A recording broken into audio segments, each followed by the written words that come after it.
been a long time. We were signed in 1998. But I see, I think earlier it was probably easy to put us in a place, and I think with this album, it's harder to define. I think the last album, it was very much a rock record. And I think that it'd be very difficult to describe this as just a rock record. It's probably the most dynamic record we've ever made. It's the most diverse record. And it's nice to break those rules and not make just another rock record. I mean, I love rock music, and certainly there are some rock songs in this album, but I think that the songs and the album itself have transcended that label. And I think a lot of people are going to hear this record and be surprised. That's 30 Seconds of Mercy. I didn't know. I thought it was that other thing, but it's actually, it's not. I think this is going to be a defining record for us. It was part of it. I mean, he worked on 4 songs, and I did the rest. So I have to take maybe a little credit from Steve, but he can have the rest. But he's wonderful, and we brought him back for a reason. He certainly helped make the 4 songs that he worked on. He helped make them better, and he helped make a better album overall. I've always played a really key role as far as the producing goes and the overall direction of the album. And this time it was just, it's not like a lot changed. I think we just had a little bit smaller of a team.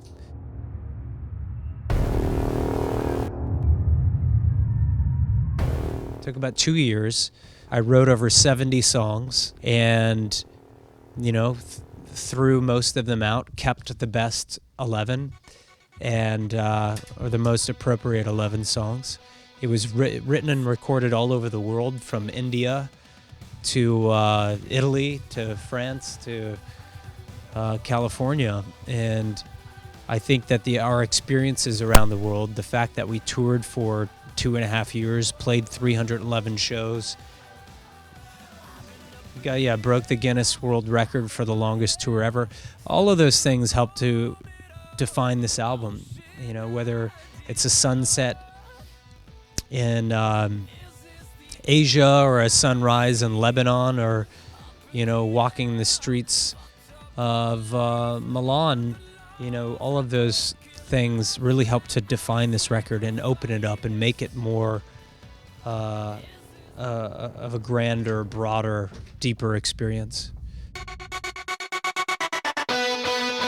Love, lust, faith, dreams.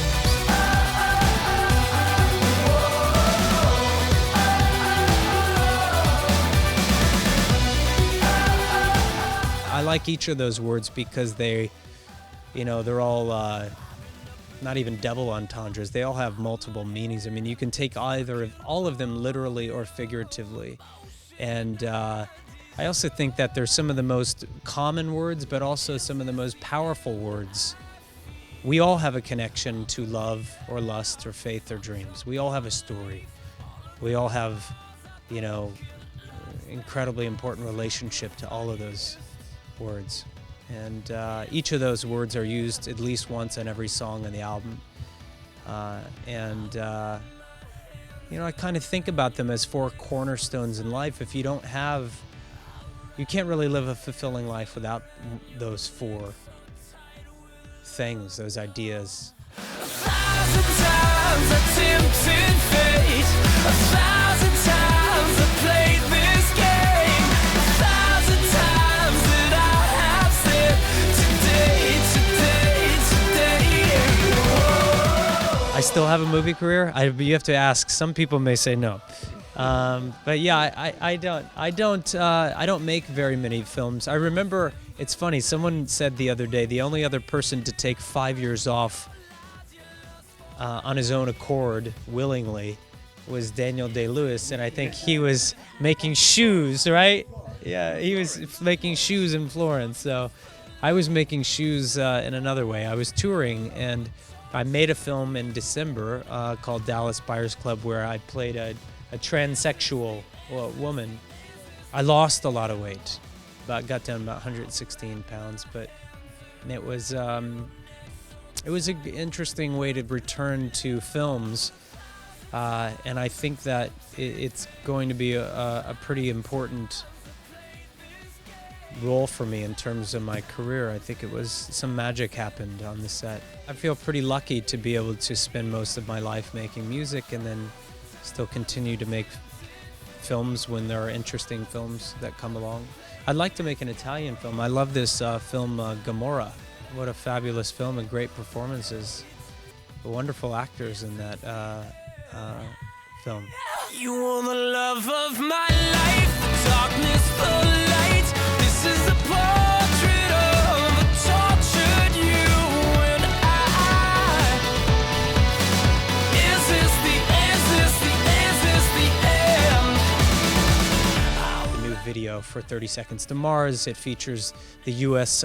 Female Olympic gymnasts. It features Dita von Teese, the famous artist Damien Hirst. Let us borrow some artwork, and his work is heavily featured in this little film as well. And it was a labor of love. Took about 5 months to make, and just came out a couple of days ago. I think Damien Hirst is a provocateur. He's a maverick. He's a leader, and I've been really inspired by his art. So it was wonderful and an honor to have him grace the cover of our CD and be a part of the video as well. In the video, we actually we had some of his artwork on set, but we also created the largest Damien Hirst spot painting in the world. Amor, страсть, сын, rêve. Take no more. Take no more. Take no more. I've always been interested in visual art, and I was a bit of a bad kid when I was very young. I remember I always wanted to be either an artist or maybe I shouldn't say this, but we could keep a secret. I thought I would either sell drugs or make art, but between them. But the wonderful thing about what I do is I get to make things and share it with the world. That's an incredible gift. I grew up very, very poor. I was born in Louisiana, and to a single mother who was 18 years old, had 2 kids, pregnant the first time, and think she was 17, just turned 17 probably. High school dropout. So all of this is, these are minor miracles for my brother and I. Not so minor. So we had a very tumultuous childhood and adolescence, and my brother and I are lucky we're not in jail, to tell you the truth, honestly. And most of our family, you either went to military or you went to prison. So sometimes both. That was the escape. But I think I'm one of the few people in my family actually graduate from high school. We're just spilling all the beans today, huh?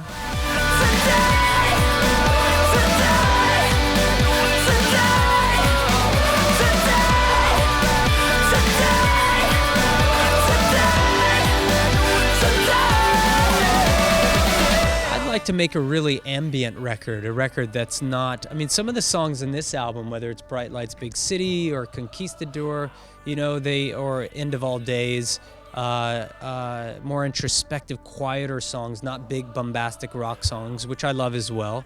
But I'd like to make an album like Kid A, like Radiohead, or there's a Pink Floyd album called Metal. I don't know if you guys remember that, but really ambient record like I grew up listening to, or Sigur Rós, or Bjork, or Fever Ray, because that's something that I really enjoy, and I'd like to make a quieter album at one point. And I think that Love, Lust, Faith, and Dreams is a transformational record.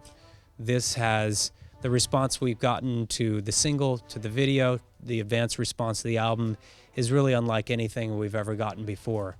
And that's an exciting place to be. At the beginning again.